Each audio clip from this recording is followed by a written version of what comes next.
Welcome back to Movie Synopsis. Today, I'm going to show a 2016 slasher film called Hush. Spoilers ahead. Watch out and take care. Inside a house located in the middle of the woods, Maddie is preparing a full-course lamb dinner with guidance from her laptop. She is instantly revealed to be deaf. As she tastes her cooking, a notification pops up on her laptop. It's Sarah from next door asking if she can stop by. Maddie spots her friend walking towards the house. Sarah tells Maddie, through sign language, that she had just finished reading her book. She then asks how does Maddie come up with her writing. Maddie tells her that it's called writer brain, as her mother would say. It makes her go crazy. Any possible outcome is like a movie in her brain with many endings. Their conversation is interrupted by a loud and blaring noise. They run back into the house to find smoke coming out from the oven and the fire alarm giving off a very intense warning. Maddie apologizes for her hell of a fire alarm and tells Sarah that she needs it because she has to feel the vibrations in order to wake up. She gives Sarah her own copy of the book before Sarah bids her goodbye. Later that night, Maddie is sitting alone in her living room, trying to finish up her manuscript. Feeling frustrated, she tries to distract herself by cleaning the mess in the kitchen. Suddenly, her friend Sarah runs up to Maddie's kitchen door, screaming and crying. Desperate for help, she is trying to open the door but it's locked. Maddie is cleaning the kitchen, but she is unable to see her friend. Sarah's piercing screams stop as an arrow lunges and pierces her back. A male intruder in a ski hat and white mask catches up to Sarah and stabs her against Maddie's kitchen door. He continues to stab her until her lifeless body slumps down to the floor. The intruder tries to catch Maddie's attention by knocking on her door, but Maddie doesn't respond. He immediately deduces that she is most probably deaf. As she continues working, the intruder sneaks into the house. With one hand bearing an arrow, he is about to stab her when he is interrupted by Maddie's sister, Alex, video calling her. He grabs Maddie's phone and hides. Alex asks her how Maddie's book is going, but Maddie says she's stuck and needs a distraction. She persuades her to come back to the city and live with her, but Maddie doesn't want to. Their conversation is interrupted when Alex asks if there's someone behind her because she saw something move. Maddie reassures her that it's probably the cat. Maddie picks up her cat's bowl and begins rattling it. She goes around the house shaking the bowl, but her cat is nowhere in sight. She pays no mind to this and leaves the bowl by the open door and goes back to her writing. A notification pops up on her laptop and reveals a message sent by Maddie's own phone. Confused, she opens the message to see a picture sent of herself while she was having the call with her sister. Petrified, Maddie walks to the open door to see the masked intruder holding her phone. She quickly closes and locks the door before he can get in. The intruder, armed with a crossbow, goes to every door of the house trying to get in, but Maddie locks all of them. The power goes out and from the window, she could see him slashing her tires. There's no chance of escape now. Maddie grabs a lipstick from her bag and desperately writes on the glass door. She says that she won't tell anyone she hasn't seen his face, and her boyfriend is coming home soon. She's hoping that the man would accept her bluff. The intruder takes off his mask to reveal his face and neck tattoo.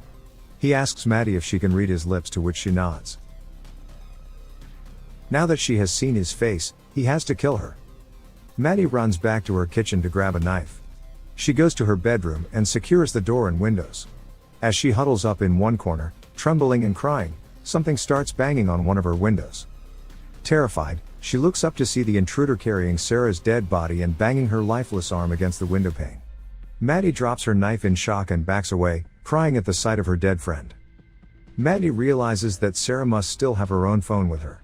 She tries to distract the intruder by activating her car alarm.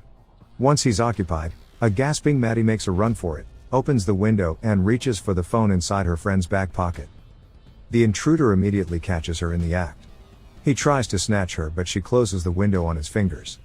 He screams in pain and tries to pry open the windows, but she smacks his arms out with a hammer, causing him to withdraw, and locks the window again.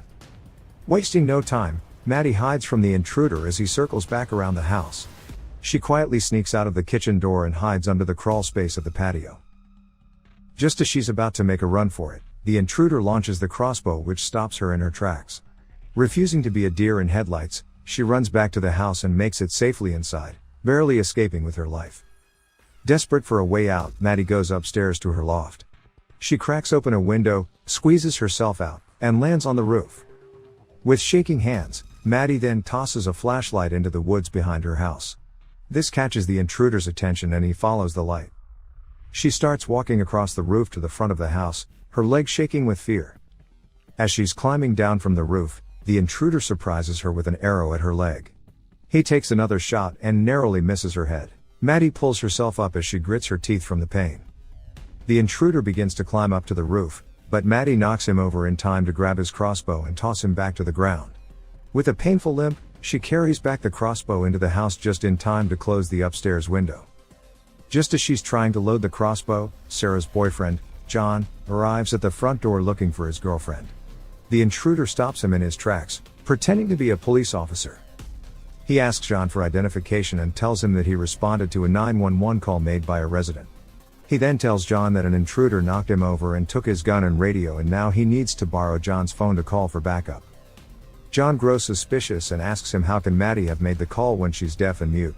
John tells the intruder that there's probably a spare key hidden under one of the plants by the patio. As the intruder goes to look for the key, John sneaks up behind him with a rock in hand, ready to strike. Maddie notices John from the kitchen door and begins banging on the glass. This distracts John and leaves an opening for the intruder to stab him on the neck. Gasping for air as the blood squirts out of his neck, John doesn't give up without a fight. They stumble into the ground and John traps the intruder in a chokehold. As Maddie watches to see the struggle, she runs over the different outcomes of escape in her current situation. She can't outrun him with an injured leg. If she uses the crossbow, it has to be a perfect shot. If she tries to get the power back on, he's going to catch her before she makes it back. If she hides, he only needs a rock to crash open one of the windows. In case the intruder doesn't find her, she's going to bleed to death anyway. She can't go back to the crawl space again. Her heart cries out in pain and she knows she's not going to last long and she's running out of time. The intruder breaks free from John's chokehold and pushes him aside. John bleeds out and dies, unable to help Maddie. Maddie takes this opportunity and shoots an arrow into his shoulder. The intruder cries out in pain, his rage fueling his desire to kill her.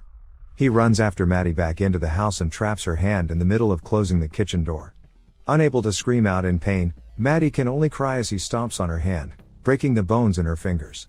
With her remaining energy, she retrieves her hand back into the house.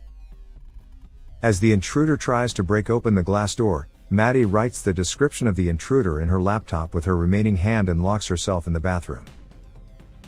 As she's waiting for him to barge in, the intruder sneaks through the broken window and creeps up behind her. Just as he's about to strike her, Maddie feels his breath on her neck and turns around to stab him on the knee. He screams in pain and lunges at her with his broken knee. Maddie desperately hops back to the kitchen with her broken hand and bleeding leg and collapses beside one of the cabinets. As the intruder walks towards her, she aims a bug spray into his face and reactivates her fire alarm, buying her a bit of time. The intruder finally catches up to her and they are caught in a struggle. He punches her face and chokes her. But Maddie fights back, pushing his finger into his injury. He slams her to the floor and chokes her again and she sees her life flashing before her eyes. As her heartbeat slows down, she reaches for the wine opener with the last inch of her life, and with a mighty swing, she stabs him one last time on the neck. He releases his grasps from her neck as he chokes on his own blood and collapses on the floor next to her.